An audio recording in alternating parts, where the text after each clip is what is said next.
Bonjour à tous, je viens de lancer le webinaire. Nous nous sommes donc tous retrouvés en visio et pour la plupart des participants, vous avez la possibilité de nous saluer dans le chat. N'hésitez pas à nous dire dès maintenant dans le chat si vous nous entendez correctement, si les conditions sont bonnes. Bonjour à tous. On se retrouve ce matin pour 30 minutes de présentation et un quart d'heure d'échange, donc 45 minutes ensemble. Super, merci pour les retours, c'est impeccable. On se retrouve donc ce matin pour 3 quarts d'heure sur le marketing digital. Le webinaire de ce matin s'appelle les 10 commandements du marketing digital. On a un enjeu, un objectif assez ambitieux qu'on s'est fixé, qui est de vous présenter dans un temps très réduit, donc 30 minutes, les 10 commandements, les 10 priorités, les 10 sujets qui nous semblent clés pour votre stratégie de marketing en 2021. Ces sujets, comment on les a définis? Quel choix avons-nous fait? D'abord, ils se sont imposés à nous en raison de l'actualité. Il y a des sujets vraiment qui émergent en raison de l'actualité, on y reviendra. Et puis, il y a aussi des sujets qu'on a identifiés de par les tendances de nos métiers respectifs, que ce soit sur nos différents segments, publicité, référencement, contenu, on y reviendra. Et puis, tout simplement, c'est aussi les sujets qu'on identifie sur l'année 2020 comme étant des leviers, des sujets qui ont particulièrement performé. On y reviendra, on vous expliquera pourquoi. Et donc, voilà, c'est de cette manière-là que nous avons identifié ces 10 priorités. Alors, un rapide mot sur Objectif Papillon pour ceux qui ne nous connaissent pas. Objectif Papillon, c'est une agence très digitale qui est composée de 3 pôles. Un pôle qui s'appelle Booster, qui est un pôle dédié à la performance digitale des entreprises que nous accompagnons. La performance digitale, ça prend forme de plusieurs manières. D'abord, la performance digitale, elle passe par de la publicité qui peut être toute l'année avec des actions de manière récurrente sur du AdWords notamment, et puis qui peut aussi être réalisée de manière ponctuelle dans le cadre de campagnes promotionnelles ou de campagnes à la performance. Le pôle Stories, pardon, je suis passé un tout petit peu vite sur Booster. Un deuxième levier essentiel de performance et qui n'est pas publicitaire, c'est le levier référencement naturel. On y reviendra tout à l'heure. Deuxième pôle, le pôle Stories. Le pôle Stories, c'est le pôle qui est dédié au conseil en communication global, à l'identité de marque, aux stratégies de contenu et à leur production et à l'animation des réseaux sociaux. Et enfin, le pôle web, qui porte bien son nom, qui est un pôle dédié à la création de sites web qui peuvent prendre plusieurs formes, des sites web institutionnels, des sites web e-commerce dédiés à la vente en ligne, des sites qui peuvent aussi être des petits dispositifs tels que des landing pages qui peuvent être réalisés de manière ponctuelle lors de campagnes, etc. Voilà les 3 pôles qui sont représentatifs de notre offre. Je vois que les gens continuent d'arriver en commentaire. Bonjour à tous ceux qui nous rejoignent. Rapide présentation également de qui va vous parler ce matin. Manon Dufour, qui est consultante en publicité digitale chez nous. Vous allez voir que la publicité digitale, ça prend de nombreuses formes. Elle va traiter un certain nombre de ces sujets avec vous. Aurélien Miklas, qui est notre expert en référencement naturel et qui intervient aussi sur les stratégies éditoriales de nos clients. Et moi-même, Baptiste Garneau, directeur conseil, et qui intervient particulièrement sur la partie stories que je viens de vous présenter. Pour terminer, avant de démarrer sur le premier de ces commandements, de ces 10 commandements, une toute petite remarque technique. Vous avez vu que vous avez donc en bas à droite de cet outil une fenêtre de chat dans laquelle vous pouvez prendre la parole tout au long de ce webinaire. Il y a une petite subtilité que je viens de lancer, qui est la liste des questions. Vous avez la possibilité, dans cette fenêtre de chat, de cliquer sur le petit point d'interrogation au moment où vous écrivez votre message. Qu'est-ce que ça va changer? Ça va changer que votre message va être considéré comme une question et que nous y répondrons à la fin de ce webinaire. Donc, n'hésitez pas à le faire. Ça nous permettra de taguer les questions et de les mettre de côté pour tout à l'heure. Voilà. On y va? Allez, c'est parti. Sur ce premier commandement. Premier des 10 commandements, tu réaliseras des campagnes cross-canal. Alors, rapidement, un rappel de qu'est-ce que c'est que le cross-canal. Le cross-canal, qu'on peut aussi appeler selon les lexiques omnicanal ou multicanal. Il y a plusieurs façons d'appeler cela, mais l'idée est la même. c'est la capacité, que ce soit dans le cadre d'une campagne ou aussi, pourquoi pas, d'une stratégie autant sur le temps long, d'être présent sur plusieurs interfaces, sur plusieurs outils, voire sur des outils qui sont en ligne et des outils qui sont dans le monde physique. Et donc, c'est une approche qui nous semble très importante. On en fait notre premier commandement. Rapide historique de la communication digitale, du mass media au social first. Le mass media, alors on fait 30 années là à vitesse grand V, je vais très vite. Avant les années 2000, pour résumer, le web est un vilain petit canard. On a des campagnes globales, on se dit qu'il faut aller sur le web, mais le web est très rarement inclus dans la conception des campagnes de communication. Entre les années 2000 et 2010, on décline les campagnes sur le web.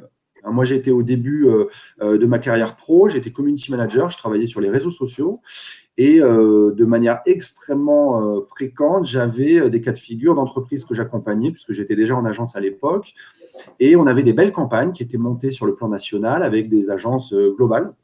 Et puis, on nous appelait 2-3 semaines avant, « Allô Baptiste, voilà la campagne, qu'est-ce qu'on peut faire sur les réseaux ?» Donc, c'était vraiment décliné au dernier moment. Entre 2010 et 2020, vraiment, on a complètement changé d'approche avec la prise en compte vraiment de l'importance des réseaux sociaux et du web au sens large en tant que média publicitaire. Et donc, on s'est mis à concevoir des campagnes social first. Donc, la dynamique était quasiment inversée. Et je vais vous donner 2 exemples après de campagnes qui étaient vraiment pensées pour les réseaux sociaux.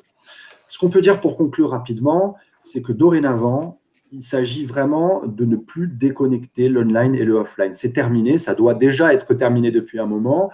Quand on lance une campagne ou quand on met en place une stratégie globale, il ne faut plus déconnecter avec des silos, le web d'un côté, les réseaux sociaux d'un côté, l'affichage extérieur de l'autre, c'est terminé. Notre conviction en tant qu'agence de communication, même si on est très digital, c'est aussi de considérer la communication dans son ensemble. C'est terminé. Nous, on considère que déconnecter les deux, c'est une perte d'efficacité et aussi une perte d'énergie et de budget. On y reviendra. Quelques exemples rapides, vraiment pour aller très vite, de campagnes multicanales. Un exemple qui est très connu, qui a déjà fêté ses 10 ans, une campagne qui avait fait beaucoup de bruit. Pourquoi elle avait fait beaucoup de bruit? Parce que d'abord, elle était très bien pensée, elle utilisait les jeux de mots et l'humour pour valoriser la marque Oasis. Pourquoi c'est intéressant dans l'histoire de la communication multicanale? Parce que cette campagne-là, elle a été diffusée sur Facebook et au cinéma. Et on avait des spots qui étaient très courts, des petites capsules sur Facebook, et des spots un peu plus longs, mais avec les mêmes jeux de mots, les mêmes clins d'œil et les mêmes capsules humoristiques au cinéma, entre 2 bandes annonces, avant un film qu'on va voir au cinéma. Donc là, déjà, vraiment, on était dans le cross-canal. Un autre exemple vraiment intéressant qui montre la dynamique dont je parlais quand je parlais de social first, ce sont des campagnes qui se sont vraiment nourries des réseaux sociaux comme d'un média à part entière.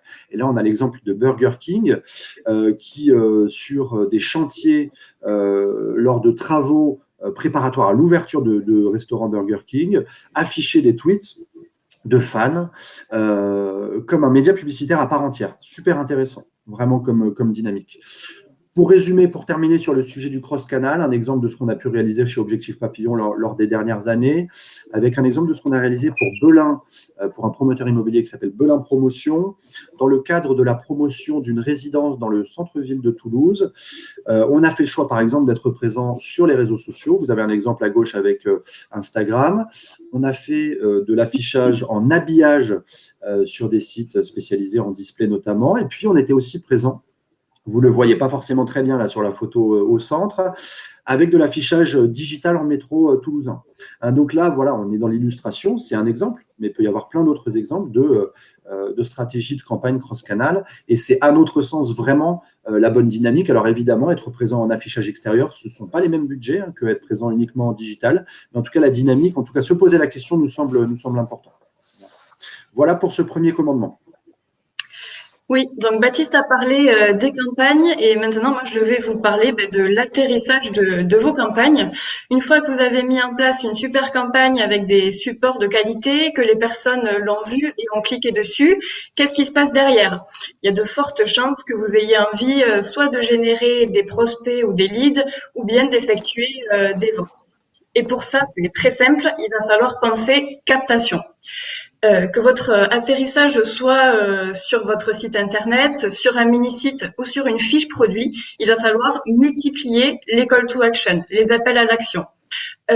Pour ce faire, il va falloir mettre en avant des promesses fortes sur votre atterrissage.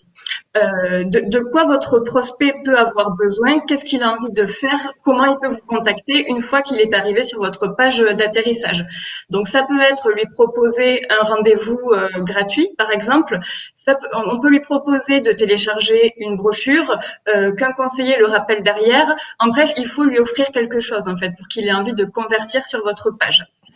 Il existe une multitude d'outils pour mettre en place ces call to action. Ça peut être une pop-in, par exemple, comme on le voit à gauche de l'écran.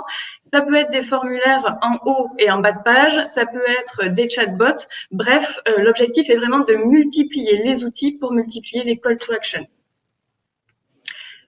Pour aller un petit peu plus loin dans votre campagne, ce que vous pouvez faire également, c'est mettre en place des landing pages. Donc, quand je parle de landing page, c'est vraiment une page externe au site qui va être dédiée à votre campagne.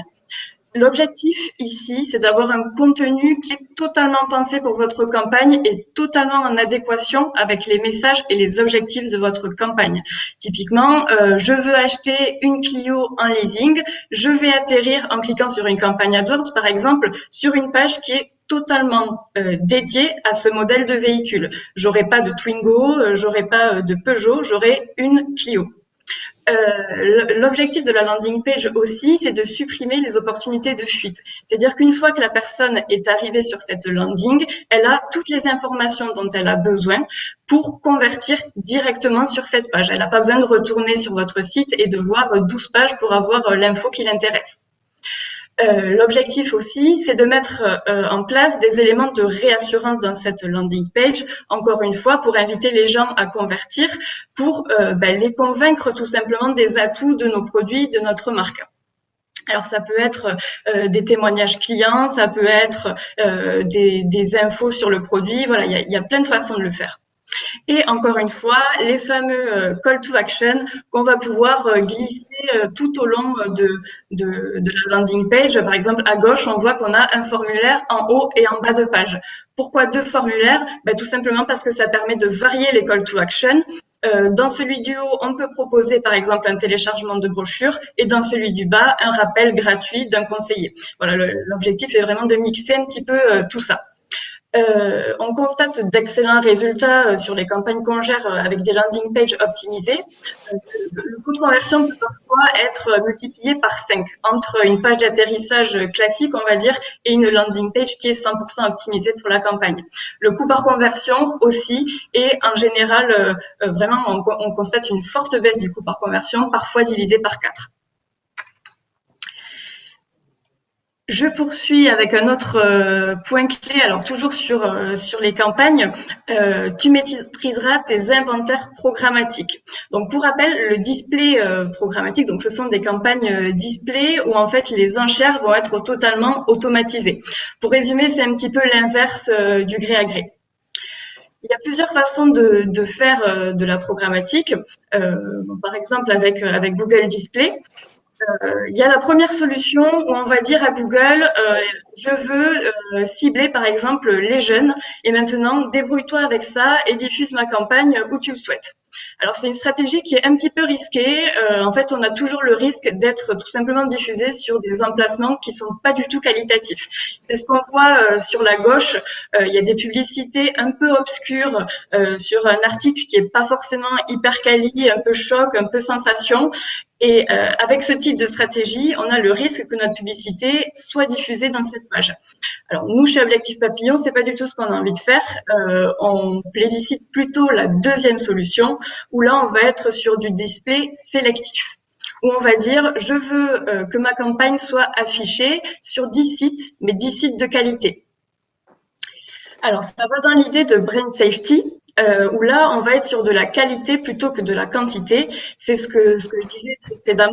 Je préfère être sur 10 sites où je suis sûre d'être correctement diffusée, où les emplacements seront premium, que sur 150 sites où ma pub va être glissée entre deux articles qui n'ont rien à voir avec ma marque. Dans toute campagne digitale qu'on met en place, même quand c'est de la performance, il faut toujours veiller à ce que notre image de marque soit respectée finalement. Et c'est pour ça qu'on choisit des emplacements de qualité et pas des emplacements qui n'ont rien à voir avec nos valeurs. Les emplacements aussi doivent être cohérents avec notre ciblage. C'est ce que je disais, si je cible des jeunes, je vais pas forcément aller afficher sur boursorama.com. C'est pas forcément là où sera ma cible. Donc c'est vraiment à ça aussi qu'il faut veiller en fait quand on sélectionne nos emplacements. C'est pour ça que de plus en plus, on va vers un mix entre gré à gré, où on va vraiment acheter de la publicité directement auprès des médias, et de la programmatique, où là, on va booster un petit peu plus les performances et diffuser un petit peu plus largement. C'est pour ça qu'on fait référence ici à cet article sur journaldunet.com. Le directeur de la pub de Se Loger, il dit des choses très intéressantes, et notamment qu'en 2020, en fait, il n'est plus possible d'afficher nos publicités sur Se Loger via Google Display. Maintenant, si on veut faire de la pub sur Se Loger, il faudra directement prendre contact avec eux et monter tout un dispositif en direct.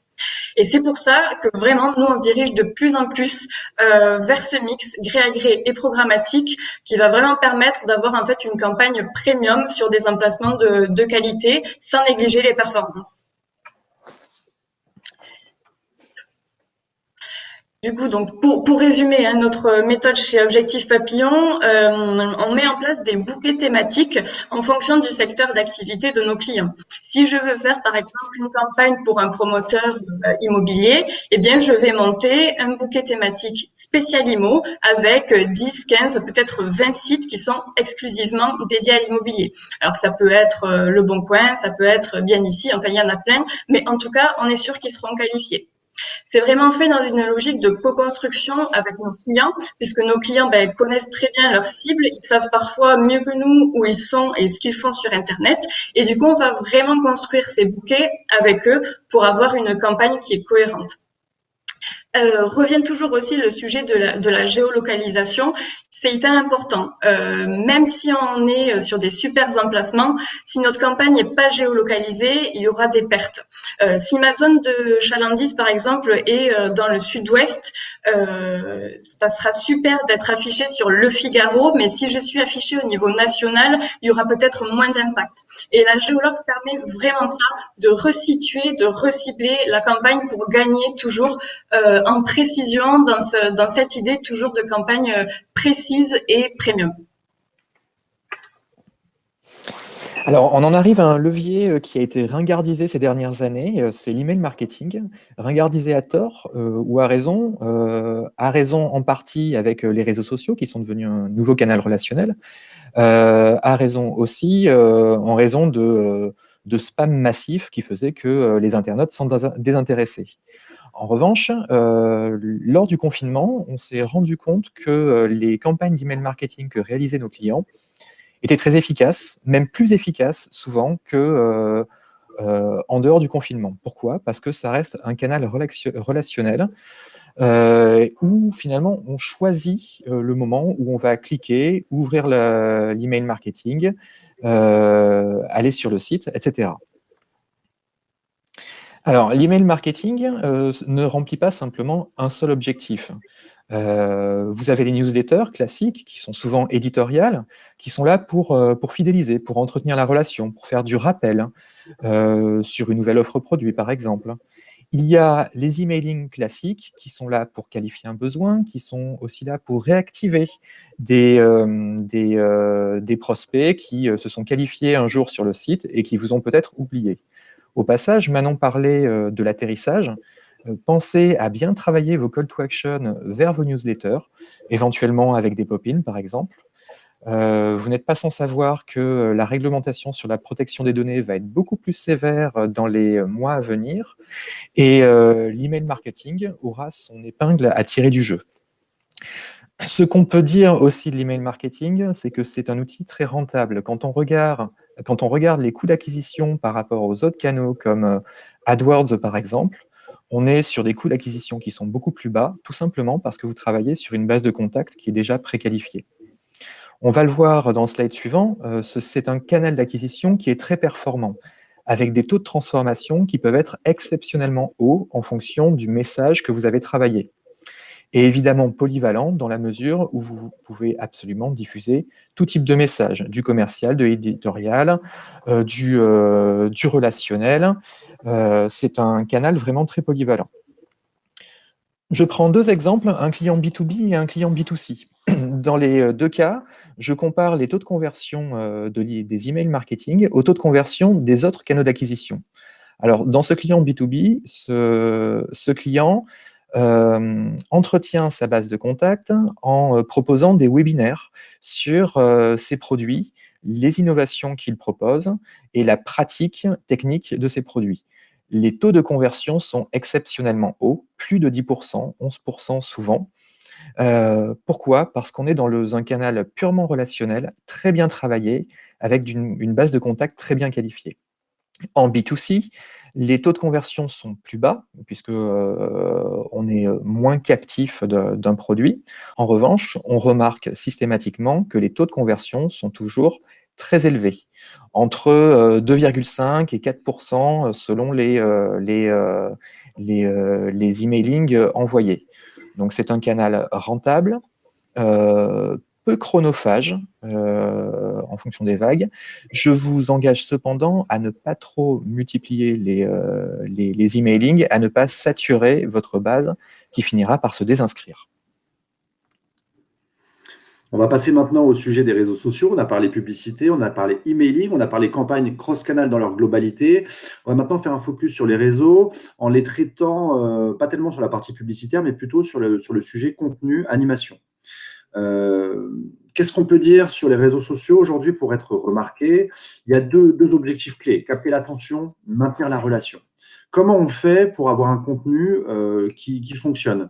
Le contenu est toujours roi. Hein, c'était une maxime qui a beaucoup été mobilisée par les acteurs du social media, du brand content, quand cette famille de pratiques a émergé il y a quelques années. C'est toujours vrai. Le contenu est toujours roi. La grosse différence, c'est qu'aujourd'hui, il y a plus de concurrence, il y a plus d'infobésité. Il faut encore plus qu'avant payer pour être vu sur les réseaux. Et le mythe des réseaux sociaux gratuits est plus que jamais mort et enterré. Ça, c'était la petite parenthèse.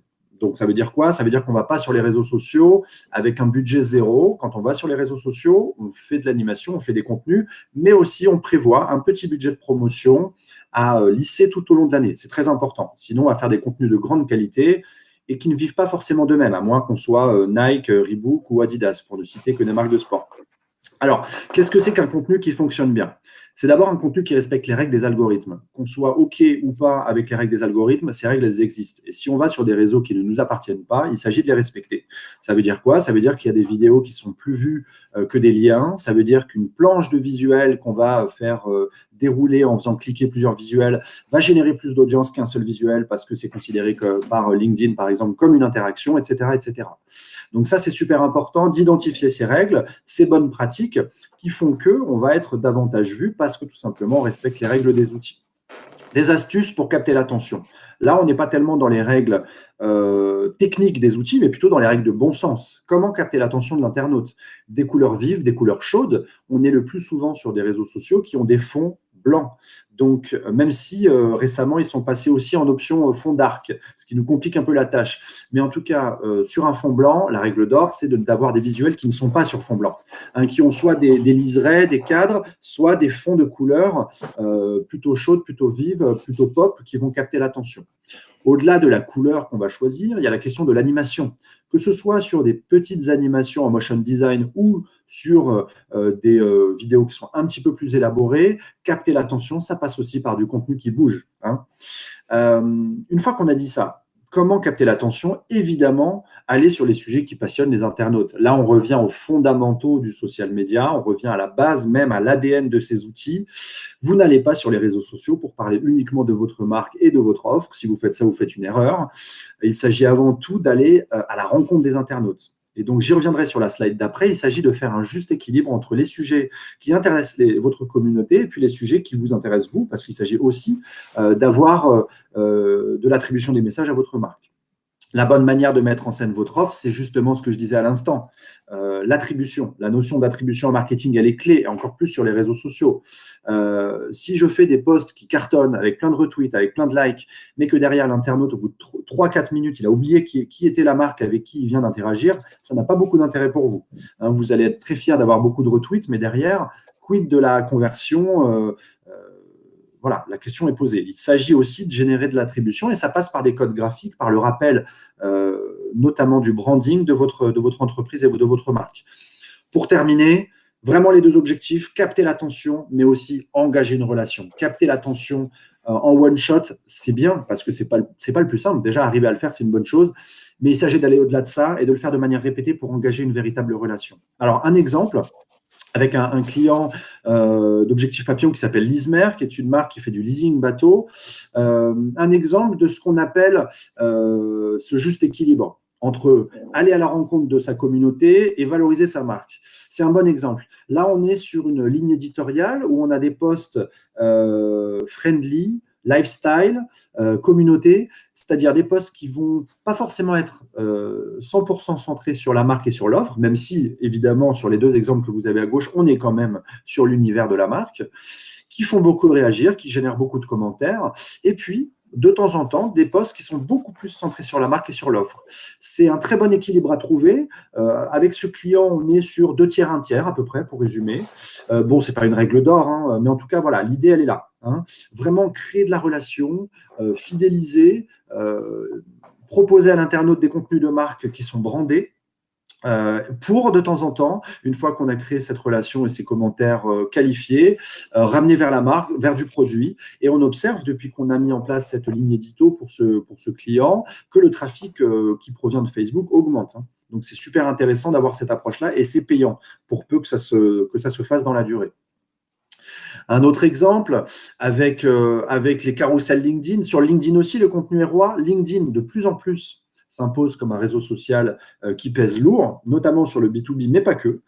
LinkedIn, depuis son rachat par Microsoft, est devenu un véritable poids lourd du social media. Moi, j'ai des clients, y compris sur du B2C dans l'enseignement supérieur, par exemple, sur lesquels LinkedIn est le réseau numéro 1. Hein.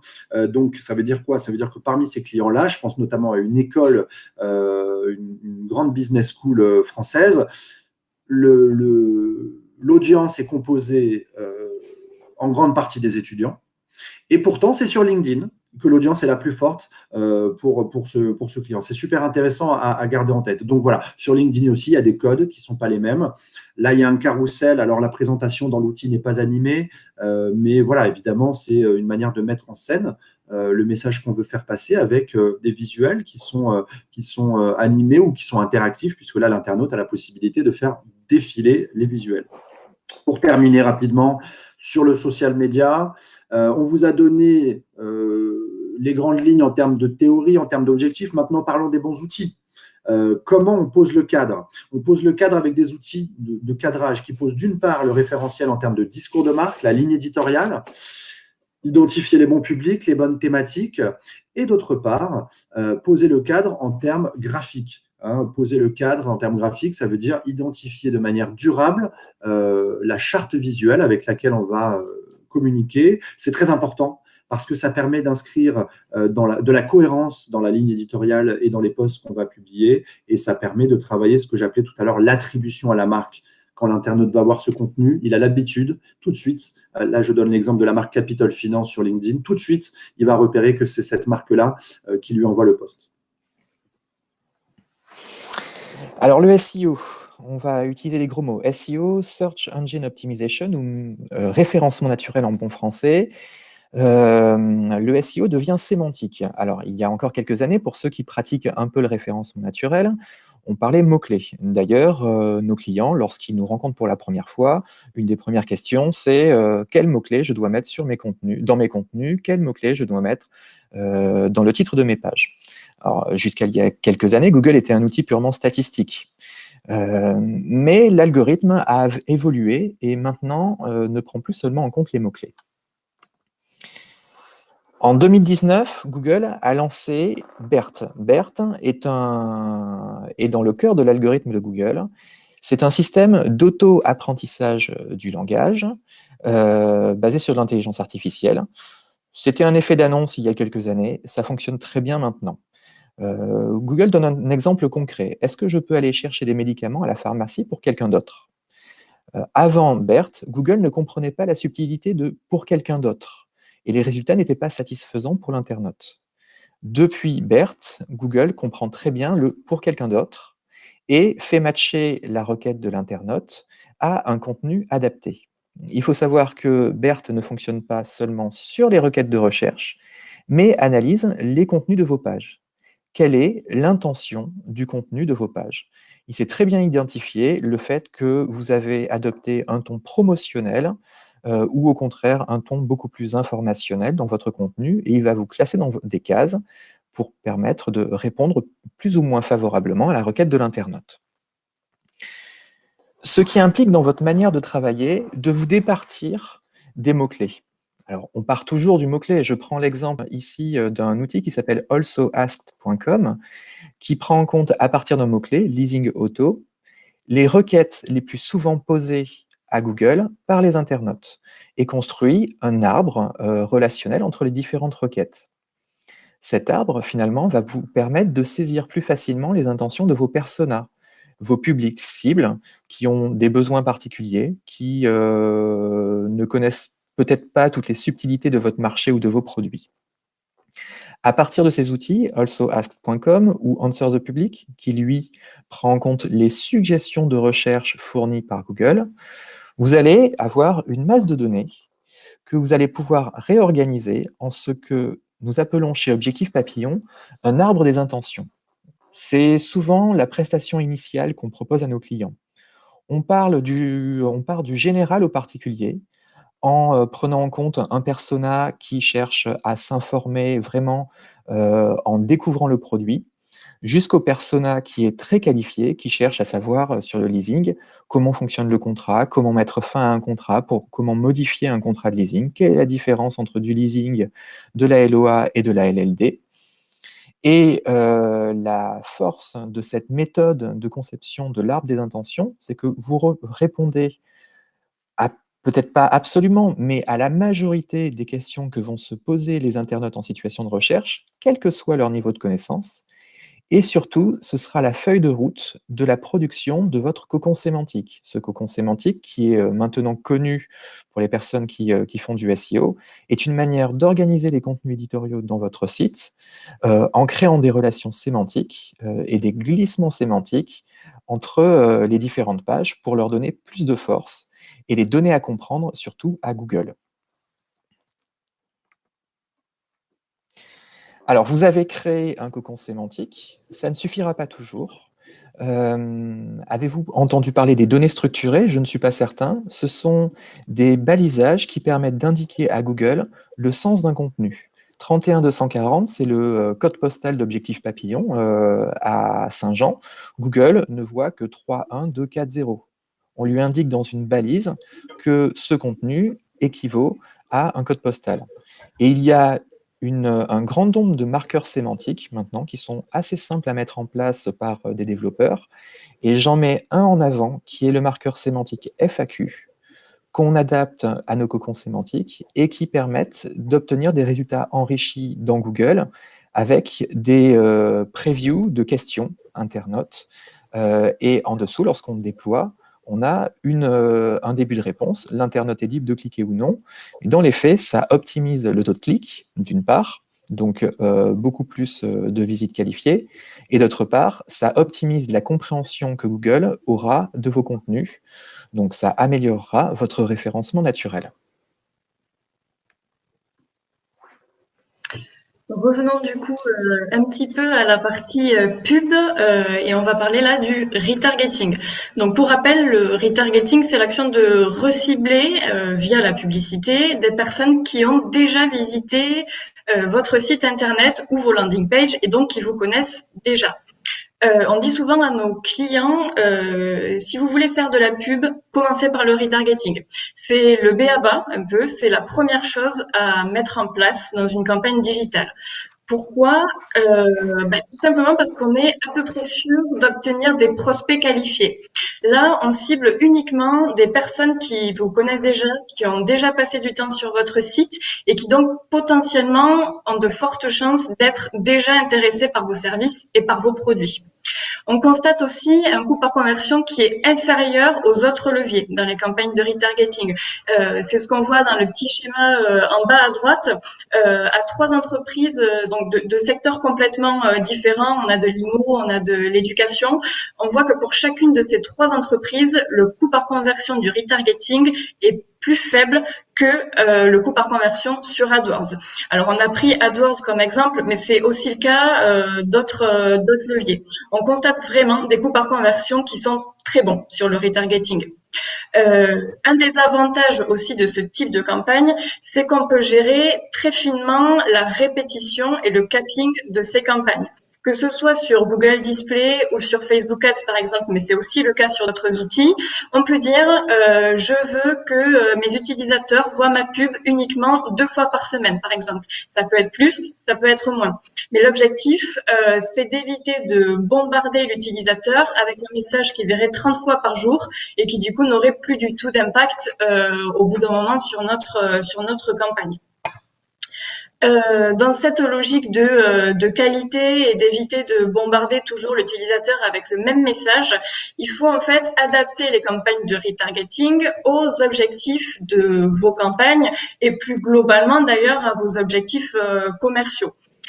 Si l'objectif de votre campagne, c'est simplement de faire un rappel à l'esprit de votre marque, là, on va mettre une campagne de retargeting en place, un petit peu en fil rouge tout au long de l'année, avec un message qui est plus corporate, une créa, par exemple, qui reprend le visuel en page d'accueil de votre site.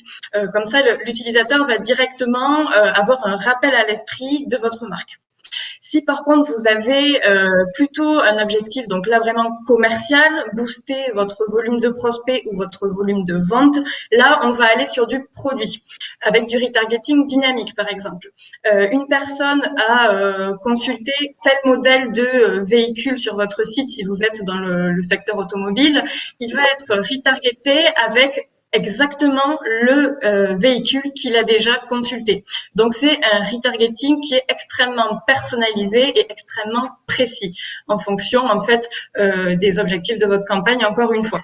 Si, par contre, vous voulez plutôt valoriser l'actualité de votre marque parce que vous préparez un événement ou qu'il y a quelque chose, un anniversaire, quelque chose d'important pour votre marque, là, on va aller sur du retargeting plutôt événementiel, qui va être très ponctuel finalement, qui va durer peut-être une semaine, peut-être un mois, mais sur une période plus courte que du retargeting toute l'année par exemple. Si vous sortez une actualité sur votre site qui parle de votre événement, ça peut être intéressant de l'intégrer à cette campagne. Et dans ce cas-là, toutes les personnes, enfin en tout cas les personnes qui seront reciblées par la publicité, vont pouvoir visiter cette actu et être au courant de l'actualité de votre marque. Donc il existe vraiment plein de campagnes de retargeting à mettre en place en fonction de vos objectifs. Donc pour résumer, il faut pas s'en priver. C'est ce que disait Aurélien tout à l'heure. Aurélien parlait des évolutions de la RGPD et Baptiste va y revenir un petit peu après. Ce que je vous dis là, ce sera peut-être plus aussi simple dans 6 mois puisque les règles se compliquent un petit peu. Donc profitons-en avec parcimonie pendant 6 mois. Il faudra peut-être évidemment réajuster un petit peu les types de campagnes dans quelques temps. Alors oui, effectivement, c'est pas un hasard si on a parlé de retargeting juste avant la partie liée à la RGPD. Alors, juste petit aparté, un grand merci à toutes les personnes qui interagissent en commentaire là, sur le chat en ce moment. C'est super intéressant. Merci beaucoup pour vos retours. On prendra le temps de répondre à tout le monde. Hein. Juste après, on est au 8e point. On est bientôt au bout des 10 commandements. Donc, pour revenir sur la question RGPD, absolument, Delphine, on en parle tout de suite. C'est le sujet. Rappel rapide Les origines. Hein. Alors, effectivement, rapide, on est obligé d'être très, très synthétique, mais quelques exemples de sujets qui ont fait émerger dans l'espace public et auprès du grand public le besoin de régulation plus poussé. Cambridge Analytica, hein, pour rappel, un scandale qui a mis en évidence l'utilisation frauduleuse d'un grand nombre de données sur les utilisateurs et sur les internautes via Facebook, via l'interface de Facebook par une entreprise qui s'appelait Cambridge Analytica, qui a permis notamment, dans le cadre de la campagne présidentielle qui a vu l'élection de Trump aux États-Unis, qui a permis d'orienter la publicité et d'orienter le vote des internautes. Autre exemple, évidemment, un autre scandale, le scandale sur la NSA avec les informations qui ont été révélées par Edward Snowden, sur la manière et le très grand nombre de moyens qui étaient mis en œuvre par les services secrets américains pour espionner, entre guillemets, ou en tout cas pour vraiment collecter de l'information sur chaque individu partout dans le monde et pas uniquement sur le territoire américain. Troisième exemple des sources de la RGPD qui est beaucoup plus proche de nous. Et si on doit faire un peu d'autocritique, c'est le moment de le faire, c'est les professionnels du marketing digital, les professionnels de la publicité en ligne, qui sont certainement allés trop loin sur pas mal de pratiques en se disant ça marche, donc on y va, sur l'affichage beaucoup trop intensif de publicité sur un grand nombre de sites, et c'est encore le cas aujourd'hui. Hein. Moi, il y a des sites d'information sur lesquels je ne vais plus aujourd'hui parce que je trouve que c'est insupportable et qu'il y a beaucoup trop de publicité. Malheureusement, c'est souvent le cas. Et à l'inverse, les pratiques qui peuvent être liées au retargeting, mais pas uniquement, mais qui étaient abusives. Je vais, pour faire rapide, je vais consulter un site pour aller en vacances et acheter un billet, et je suis retargeté de manière excessive dans les semaines qui suivent ma navigation. Il y a un moment, ça passe pas et c'est pas forcément pertinent parce que c'est trop. Et c'est aussi ce que disait Manon sur la maîtrise du capping juste avant. Hein. C'est-à-dire qu'on peut faire du retargeting de manière rationalisée, en maîtrisant la fréquence d'affichage et en évitant au maximum ce sentiment de ras-le-bol de la part de l'internaute, parce qu'il est absolument contre-productif pour tout le monde, hein, pour l'éditeur, pour l'annonceur et surtout pour l'internaute. Voilà. On avance sur la RGPD rapidement parce qu'on est allé, on a du temps un petit peu à rattraper rapidement, et puis ce document sera de toute manière accessible. Rapidement pour vous dire que le lancement en 2018, premiers atermoiements, des recommandations relativement peu contraignantes, l'objectif de transparence mais qui n'était pas forcément suivi par tous. En 2019, des règles qui ont été musclées. Je ne trace l'internaute qu'avec son accord. Énorme bandeau de façon à ce que l'internaute déclare son choix. Dans les faits, là encore, pas du tout appliqué par tout le monde. Le projet de recommandation 2020 a été repoussé et les recommandations de la CNIL sont très récentes puisqu'elles sont sorties le 1er octobre. Elles ont été repoussées en raison du contexte 2020 évident. Et donc, là, c'est cap sur 2021. On a 6 mois. Et les entreprises ont 6 mois pour se mettre en conformité. Ces règles s'appliquent de la même façon au B2B, absolument, Delphine. Ces règles s'appliquent à toutes les entreprises. Quelles sont ces règles? Très rapidement, et évidemment, on est très synthétique, mais évidemment que c'est un vrai sujet. Le refus du traçage doit être aussi simple que l'acceptation. Donc, on n'a pas un gros bouton « j'accepte » et un tout petit bouton « en savoir plus ». Ça, c'est interdit, c'est terminé. L'absence de refus ne vaut pas consentement. Et donc, ça pose de très nombreuses questions. D'une part, sur la manière dont on se met en conformité avec les règles. Ça, c'est le point numéro 1, être dans la loi, dans le respect de la loi. Ça, c'est la base. Et il n'y aura plus de débat possible d'ici 6 mois, d'ici la fin du mois de mars 2021. Il va y avoir des contrôles après cette date-là, et donc il faut vraiment respecter toutes ces recommandations de la CNIL. Mais le point numéro 2, et qui nous intéresse directement, c'est comment toutes ces nouvelles règles vont impacter nos métiers, de communicants, de professionnels du marketing, c'est-à-dire sur le plan, d'une part, de la lecture des statistiques. Une grosse partie de nos métiers est liée à la web analyse, à l'analyse du trafic, à l'analyse du volume du trafic, de la source des visiteurs de notre site internet, de la qualité de ce trafic, etc. Avec ces nouvelles règles, il va falloir très sérieusement envisager des alternatives à Google Analytics, qui est l'outil numéro 1 aujourd'hui pour la lecture de ces stats. Donc, on y réfléchit de manière très sérieuse. On a déjà identifié un certain nombre d'outils. Certains sont payants, mais je pense que ça va être tout à fait légitime et payant de s'abonner à ces outils payants. Pourquoi? Parce qu'on va avoir plus d'infos et parce qu'on pourra continuer à faire du marketing digital précis. Alors que si on reste uniquement sur Google Analytics, je pense que dans les mois à venir, et en tout cas, on le voit déjà sur des clients qui ont mis en application les nouvelles recommandations RGPD, on a beaucoup moins de statistiques et donc c'est beaucoup moins précis. Et la deuxième chose en termes de recommandations, c'est repenser ces ciblages publicitaires. Et ça, vraiment, Manon le disait, le retargeting continue de fonctionner. Mais ce n'est pas que le retargeting, c'est la manière dont on va cibler les internautes. Il faut que ce soit plus précis, peut-être plus d'affinitaire, peut-être plus de géolocalisé. Donc, il y a une vraie réflexion qui est en cours chez tous les acteurs de ce secteur. Hein. Nos confrères y travaillent également. Dans l'immédiat, nous, chez Objectif Papillon, on est en train de lancer une offre dédiée au sujet pour accompagner tous nos clients sur la mise en conformité à objectif fin mars 2021. Et c'est un vrai sujet. Donc voilà, donc c'est vraiment là pour le coup une vraie priorité qui est à l'actualité. Avant-dernier commandement, réinvestissez ou investissez massivement LinkedIn en vous appuyant sur votre communauté de collaborateurs ambassadeurs. Alors LinkedIn, aussi bien en B2B qu'en B2C. En B2B, ceux qui travaillent déjà sur LinkedIn savent très bien que le réseautage avec les partenaires fonctionne très bien, que les collaborateurs qui ont eux-mêmes un réseau permettent par exemple de générer du lead. Et en B2C, aucune porte n'est fermée non plus sur LinkedIn, à ceci près qu'on ne va pas toujours capter le client final. Mais sur votre page entreprise, vous allez pouvoir travailler votre marque employeur. Vous pourrez diffuser votre communication sur votre politique de RSE auprès de futurs collaborateurs ou même de vos partenaires. Alors, vous êtes une entreprise, vous avez certainement une page entreprise sur LinkedIn. Peut-être êtes-vous déçu des résultats parce que vous communiquez, vous gagnez quelques abonnés, mais vos posts n'ont pas une portée très importante, tout simplement parce que vous ne captez que vos abonnés. L'enjeu est vraiment de vous appuyer sur vos collaborateurs en faisant, par exemple, une team spécifique LinkedIn avec quelques collaborateurs très actifs qui deviendront les ambassadeurs de votre entreprise.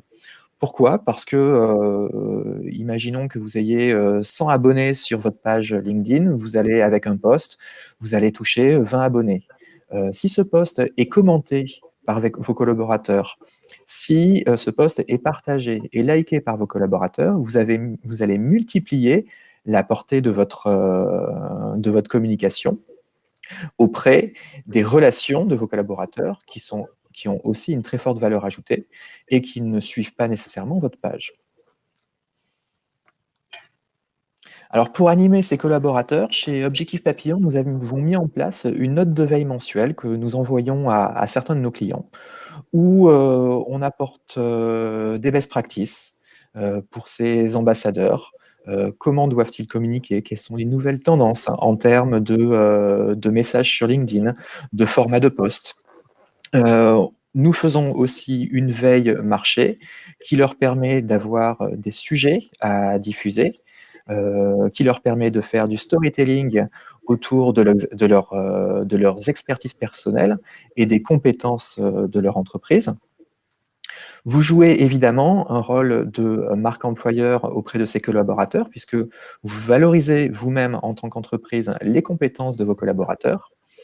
Et c'est toujours gratifiant pour un collaborateur de voir que ses initiatives personnelles sont gratifiées auprès de la communauté.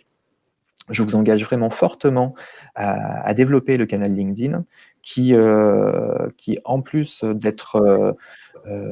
d'avoir une portée bien supérieure aux autres réseaux sociaux, est un outil communautaire, 100% B2B, donc beaucoup moins parasité par de la communication purement commerciale. Allez, on passe au dernier commandement. On a parlé beaucoup de marketing, on a parlé des canaux, on a parlé performance, on a parlé respect de la loi. On va terminer sur la question de la notoriété de l'image et de la réputation de votre entreprise. Le dernier commandement, c'est « Tu seras une entreprise connectée aux enjeux de notre société ». Là encore, j'ai lu dans les commentaires, vous proposez des recommandations qui finalement sont assez proches de ce qu'on pouvait lire il y a 10 ans en termes de stratégie. Ce n'est pas complètement faux, effectivement, on n'a pas tout réinventé en 10 ans. Mais il y a des choses qui s'accentuent. Et là, avec l'année qu'on est en train de vivre, ça s'accentue particulièrement. Ça fait pas mal d'années. On a vu l'émergence de la RSE, la responsabilité sociétale des entreprises. Le sujet se développe de plus en plus. La crise climatique qu'on est en train de vivre fait que des entreprises se questionnent aussi sur leur prise de parole sur ces sujets-là. Donc, ce n'est pas nouveau, ce n'est pas depuis 2020 que ça existe. Donner du sens n'a jamais été autant à la mode et on entend donner du sens, on entend cette expression un peu à toutes les sauces. Mais derrière les effets de mode, il y a aussi un vrai sujet qui est se questionner sur l'essentiel, les valeurs et les missions de votre entreprise. C'est un sujet qui est beaucoup abordé, qui est traité de plein de manières dans les entreprises. On parle d'entreprises à mission, dans le CAC 40, avec Danone qui a fait cette annonce récemment. Et puis, à toutes les échelles, on réfléchit sur son impact en tant qu'entreprise dans la société. Quel est notre rôle d'acteur et quel est notre message en termes de RSE. Cette question-là, à se poser sur les valeurs et les missions, elle est essentielle aussi en termes de communication. Pas nécessairement uniquement liée au digital, mais tout simplement liée à la stratégie de communication de votre entreprise. Nous, on vous engage à le faire de manière collective. On peut le faire de manière très rapide, mettre autour de la table des représentants de l'entreprise et se poser la question dans le cadre d'une réflexion sur la plateforme de marque. La plateforme de marque, c'est un vrai sujet, c'est un vrai métier. Il y a des consultants dont c'est le métier à part entière et qui prennent le temps de le faire avec des ateliers, des questionnaires, etc. C'est toujours intéressant de le faire de manière collective parce que ça impulse aussi quelque chose en interne, une mobilisation. Et dans tous les temps forts d'une société, que ce soit sur de la transmission, un nouveau DG ou un temps fort pour X raisons, il est toujours intéressant de rassembler en interne sur ces questions. En interne, mais aussi en externe. Quels sont les enjeux? Aussi avoir quelque chose qui est plus incarné en termes de communication. J'y reviendrai tout à l'heure. Pour terminer, ce qu'on peut dire, c'est qu'il y a une vraie question qu'on peut se poser, c'est est-ce qu'on doit donner du sens à son activité en tant qu'entreprise ou est-ce qu'on doit révéler ce sens? Le sens, il existe souvent déjà. On parle de culture d'entreprise qui est liée à beaucoup de choses, les missions, l'origine, le fondateur, etc., etc. Souvent, le sens, il existe déjà, il préexiste à la réflexion et la question, c'est comment on fait émerger ce sens, comment on cherche à le révéler, là encore de manière collective, c'est un vrai sujet. Quelques exemples rapides des marques qui s'engagent. Alors, un exemple un peu particulier, puisque c'est très particulier ce que Nike a décidé de faire en soutenant Colin Kaepernick, qui est un joueur de football américain qui s'est ouvertement déclaré contre la politique de Donald Trump. C'est pas rien, une marque de cette dimension qui soutient ouvertement le discours d'une personnalité qui se déclare contre le président du pays, c'est pas rien du tout, même si c'est une marque de la taille de Nike. Ils ont perdu des clients et ils ont décidé de le faire quand même. C'est un acte résolument militant. Alors attention, je vous donne cet exemple, ça ne veut pas dire que c'est ça qu'il faut faire dans votre entreprise, mais en tout cas, c'est pour vous donner un petit peu la température de ce qui se passe aujourd'hui en termes de communication de marque. Et puis d'autres exemples, la RSE, elle s'impose partout, beaucoup dans la consommation. Des exemples de campagnes que je trouve très réussies, qui mettent l'accent sur la traçabilité des produits, la transparence, l'engagement, le travail de recyclage, de réutilisation, etc., etc. Des sujets qui sont éminemment dans l'air du temps et qui, pour peu qu'ils soient pris à bras-le-corps de manière authentique, ont toute leur place dans votre communication de marque. Donc, pour terminer, quelles sont nos recommandations en la matière? Se positionner pour une entreprise, ce n'est pas obligatoire. Par contre, être connecté à notre monde, c'est obligatoire. C'est-à-dire qu'aujourd'hui, c'est plus possible, et encore plus en 2020 avec la période du confinement, les internautes et le grand public n'est pas dupe des communications qui ne sentent pas l'authenticité. Et donc, attention au message de marque, on ne communique pas en 2020 de la même manière qu'il y a 10 ans ou il y a 20 ans. C'est vraiment important d'être connecté à notre époque, à notre public. Et on peut donner beaucoup d'exemples de campagnes dans ce sens-là. Je vous donne des exemples que je trouve intéressants, mais on pourrait aussi donner des exemples de campagnes ratées qui n'ont pas su être connectées à la période du moment. La communication, elle ne peut plus ignorer les tendances de fond. Ça ne veut pas dire que toutes vos campagnes elles doivent reposer là-dessus. Attention, ce n'est pas du tout le message, mais en tout cas, d'une manière ou d'une autre, il faut savoir être ancré dans notre temps. S'engager, ça commence par être authentique. Et puis pour terminer, plus que jamais, la communication de marque, elle doit être incarnée et centrée sur l'humain. Qu'on soit sur une entreprise grand public ou sur du B2B, on n'a pas toujours l'habitude de mettre en avant l'humain. Moi, j'ai pas mal de clients chez Objectif Papillon en B2B qui me disent, bon, nous, communiquer sur les personnes, c'est pas forcément dans nos habitudes. On n'est pas toujours à l'aise. La marque employeur, mettre en avant des collaborateurs, c'est parfois une prise de risque. C'est pas dans les codes de notre entreprise. Eh ben, moi, j'insiste. Moi, je pense que c'est important de le faire, de trouver les bons messages sans se travestir, sans renier notre identité de marque. Mais je pense que ça a beaucoup de valeur de le faire. Hein, il faut oser parfois, y compris sur du B2B. Voilà, on arrive au bout de ces 10 commandements. Je m'excuse parce qu'on a été plus long que ce qui était prévu. On a eu des questions pendant ce déroulé. Je vous invite maintenant, pour ceux qui ont encore un petit peu de temps, à rester avec nous. On va échanger et on va répondre à vos questions. Alors n'hésitez pas, c'est aussi le moment pour continuer à les partager dans la fenêtre de chat. On va y répondre maintenant. Baptiste, la dernière question est peut-être la première, justement. Allons-y. C'était suite à ton avant-dernier point, je pense, sur la quête de sens. Oui, absolument, absolument. Nous, on considère chez Objectif Papillon que toute communication, elle doit être construite en 3 temps. Le premier temps, c'est la réflexion sur l'identité de marque. Le deuxième temps, c'est le positionnement marketing. Et le troisième temps, c'est le positionnement de campagne. De quoi on va parler maintenant.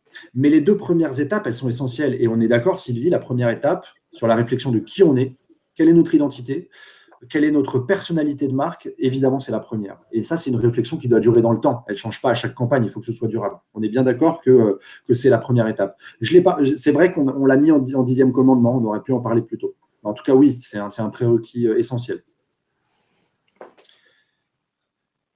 Alors, on va regarder les autres questions que nous avons reçues. Une question qui a été posée par Bruno.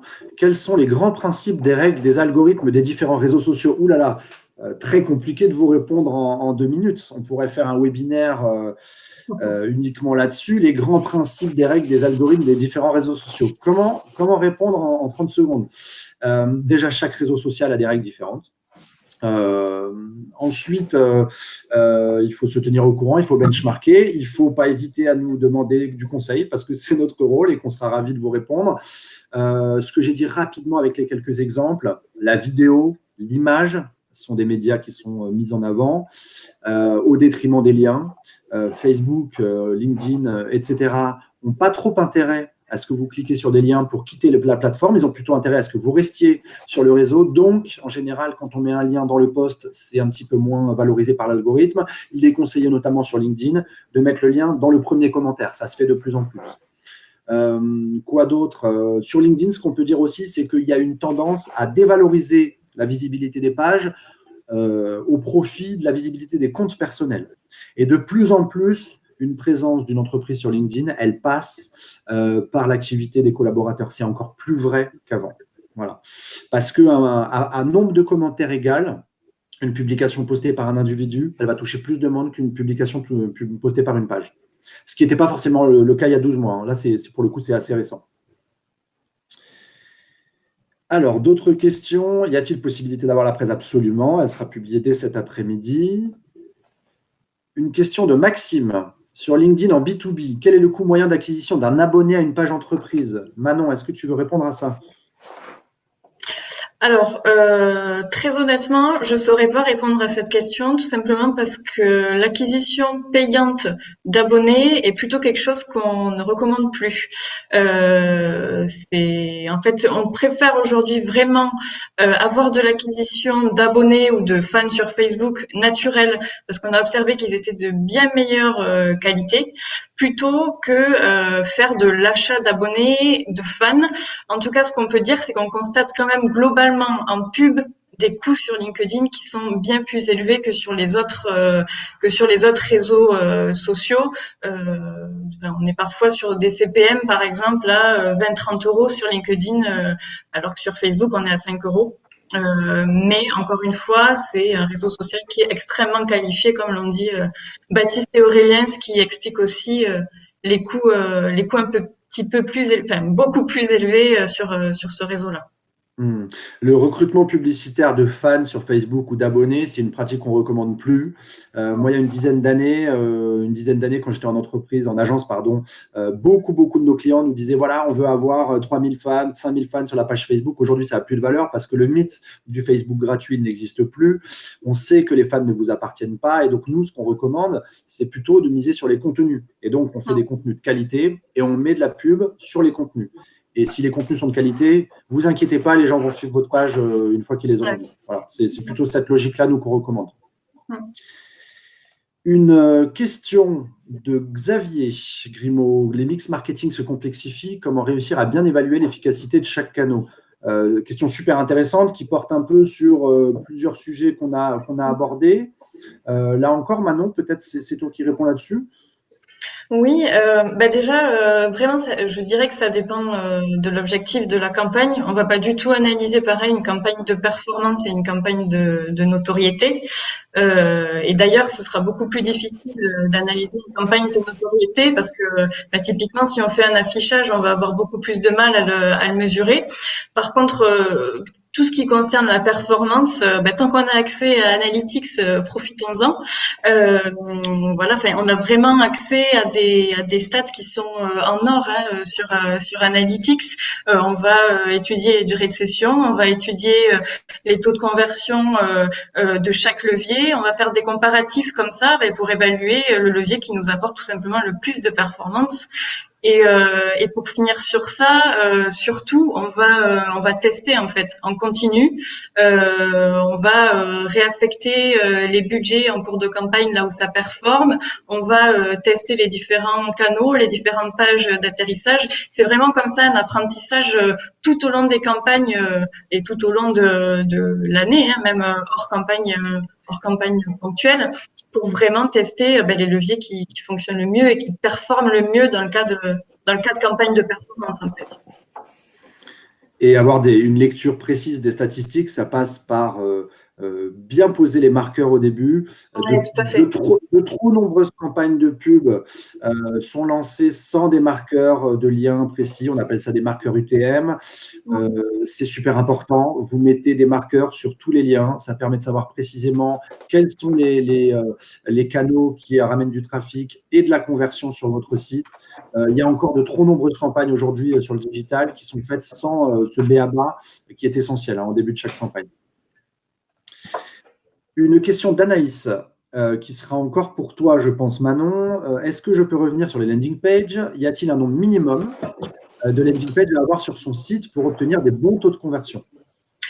Alors non, il n'y a pas de nombre minimum. En fait, vous pouvez avoir une seule landing page qui performe hyper bien. C'est vraiment pas le nombre de landing qui va faire la performance. En fait, l'idéal, c'est surtout d'avoir une landing page qui est totalement dédiée à votre campagne. Vous pouvez lancer, je reprends par l'exemple du secteur automobile. Vous pouvez vous dire que vous allez faire une seule campagne avec une seule landing page sur les Renault Clio, par exemple, et elle va hyper bien marcher. Après, vous pouvez étendre en fait ce modèle et vous dire la campagne Clio a super bien marché, je vais faire Twingo, je vais faire Peugeot. Voilà, c'est vraiment. Je pense qu'il faut plus penser finalement en termes de campagne que de volume de landing. C'est vraiment pas le volume qui va faire la performance. J'espère que ça répond à la question. Et Anaïs est encore avec nous, donc si ça ne répond pas à la question, Anaïs, n'hésitez pas à compléter. Une question de Delphine, il vaut donc mieux partager sur LinkedIn la news de son entreprise plutôt que liker? Alors, très très bonne question. Il faut faire les deux. En fait, il faut publier sur LinkedIn de l'entreprise, l'actu, demander aux collègues de la commenter. Ça, c'est le premier point. Et à côté de ça, dans les collaborateurs de l'entreprise, ceux qui sont actifs sur LinkedIn, parce qu'en général, tout le monde ne l'est pas, ceux qui sont actifs font un post, ne partagent pas l'actu de la page de l'entreprise. Non, c'est eux qui font le post, avec pourquoi pas le même visuel, le même lien. En tout cas, c'est vraiment eux qui publient. Et là encore, il n'hésite pas à demander aux copains, aux collaborateurs, etc., d'aller commenter. Pourquoi? Parce que LinkedIn, dans les 60 minutes qui suivent la publication d'un post, va davantage favoriser sa publication s'il y a beaucoup de commentaires, notamment des collaborateurs. Parce que LinkedIn sait, de fait, si vous travaillez dans la même entreprise, et donc LinkedIn va valoriser les posts sur lesquels il y a des commentaires de collègues dans l'heure qui suit leur publication. Voilà. Alors, Valentin nous demande en ce qui concerne l'emailing, est-ce qu'on a des conseils pour améliorer le taux d'ouverture? Oui, alors déjà, si vous avez une base de contact qui est mauvaise, ancienne, non qualifiée, votre taux d'ouverture sera désastreux, puisque vous n'envoyez pas les emailing aux bonnes personnes. Donc la première chose est de bien nettoyer, voire segmenter ces bases de contact pour envoyer des messages spécifiques à chaque segment de base. En termes ensuite, une fois que vous avez fait ça, l'enjeu va être de trouver un objet, donc le titre du mail qui apparaît dans la boîte mail, hein, de trouver un objet de mail très explicite et qui incite à cliquer, mais pas trop non plus. Il y a une foule d'informations sur comment bien rédiger un objet de mail sur Internet. Alors, en termes d'envoi, il n'y a pas de rythme pré d'appli. Ça dépend surtout de votre secteur d'activité. Un Cdiscount va être très agressif. Au contraire, un acteur du B2B va avoir 3 newsletters par an qui seront attendus par sa communauté, par ses contacts, parce que c'est les 3 temps forts de l'année. Il n'y a pas vraiment de rythme. Si en revanche, vous voyez que le taux d'ouverture ou le taux de clic s'écroule et que vous envoyez tous les mois ou 2 fois par mois, c'est peut-être que le rythme est un peu trop fréquent. Alors, on a donc traité ce sujet sur l'emailing. On va passer maintenant à une autre question. Hop. Alors, une question de Jonathan sur le sujet RGPD. Tu veux que je réponde, Baptiste, sur l'analyse? Ouais. Vas-y, je t'en prie. Alors, Google Analytics ne sera pas conforme à la RGPD sans le consentement éclairé de l'internaute, tout simplement parce que c'est un outil qui permet aussi de faire de la captation d'informations à des fins publicitaires. Les outils qui ne nécessitent pas le consentement de l'internaute, ce sont les outils purement statistiques. On peut en citer 2, Matomo et Xiti. Et je pense que toutes les 2 solutions sont payantes. Matomo il y a une version gratuite. Sur une version gratuite en open source. Donc oui, c'est des outils qu'on est en train de tester, notamment chez Objectif Papillon. Déjà, on se l'applique à nous-mêmes et puis qu'on va très très rapidement déployer chez nos clients. Donc Matomo a une version gratuite, semble-t-il, qui est très performante. Donc on a un début de réponse, Jonathan, et on est en train de tester tout ça pour avoir vite des réponses beaucoup plus précises. Et en tout cas, ce qui est sûr, c'est qu'il va falloir trouver des alternatives.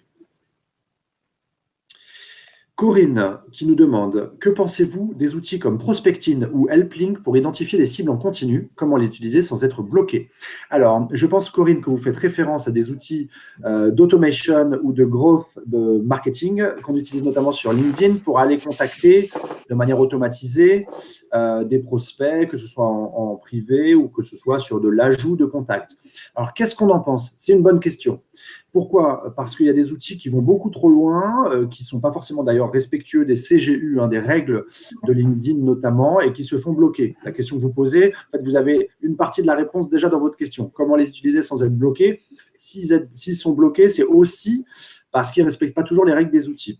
En revanche, évidemment que pour une petite structure, c'est des outils qui sont intéressants. Mettre de l'automation dans son marketing et mettre de l'automation dans son développement commercial, ça a du sens. Donc, nous, notre recommandation, c'est de faire du cas par cas. Prospectin, c'est un outil dont j'ai entendu parler. Moi, à titre personnel, je ne l'ai pas testé. Donc, je ne peux pas vous répondre sur cet outil-là. Ce qui est sûr, c'est que l'automation, il faut faire super attention. Si vous commencez à être bloqué par des outils, il faut savoir que l'algorithme de LinkedIn en garde trace de ce blocage. Et donc, ça veut dire que dans le scoring de votre compte par l'outil LinkedIn, le fait d'avoir été bloqué, ce n'est pas une bonne chose. Donc, il faut faire très attention aux outils que vous utilisez. Voilà. Où est-ce qu'on en est sur les questions? Sylvie, arrivez-vous à obtenir la même finesse d'info avec ces deux outils qui pourraient remplacer Analytics? Alors là, pour vous répondre rapidement, Sylvie, on vous répondra très vite, d'ici très peu de temps. On est en plein test. Donc, c'est un tout petit peu tôt pour vous répondre sur ce point. Mais vraiment, on est en plein test sur ces sujets. Et oui, absolument. De toute manière, on n'a pas le choix. Parce que d'ici 6 mois, voire un an, si on ne change pas et si on garde Analytics, là, pour le coup, on n'aura pas du tout la même finesse d'infos, puisque le nombre d'infos qu'on va collecter sera beaucoup plus faible. C'est simple, on va perdre 80 à 90% de collecte d'informations sur Google. On voit déjà des clients qui ont adopté un filtrage très strict et on perd 80% de trafic, 80% d'informations sur le trafic en 24 heures. Alors, Sylvie est très déçue qu'on n'ait pas répondu. On est navré, Sylvie. Mais on ne veut pas vous raconter de bêtises. Et soyez certains que dès qu'on a des réponses précises, on revient vers vous. Ça, ce sera certain. Il y a une réponse manifestement à laquelle on n'a pas répondu. Je remonte. Hop. C'est toujours… non, pardon, c'est Solène. Bonjour, est-ce que le partage des posts sur les groupes LinkedIn peut être intéressant? Oui, effectivement, on ne l'a pas beaucoup évoqué. Les outils de communauté LinkedIn, voire Facebook, et qui mettent de manière horizontale les comptes personnels sans forcément avoir un rapport vertical d'une page qui s'adresse aux internautes, ont beaucoup d'intérêt. Tout à fait. Donc oui, c'est une réponse très simple. Oui, c'est intéressant. Si vous le faites, faites-le de manière plus incarnée que si c'est une page qui parle. Hein. Notamment sur LinkedIn, ça marche bien. N'hésitez pas à dire « je ». Voilà pourquoi j'ai trouvé ce sujet intéressant, ça m'a permis de… etc. etc. N'hésitez pas, parce que ça marche bien, hein, d'incarner au maximum le propos. Où en étions-nous? Oui, j'ai posé une question au-dessus sur les groupes. Pardon, Corinne, j'y viens de suite. Elle m'a échappé, certainement. Hop. Comment augmenter les commentaires sur les posts? Non, non plus, toujours pas. Oui. C'est celle-ci, oui. Je suis navré. Avez-vous…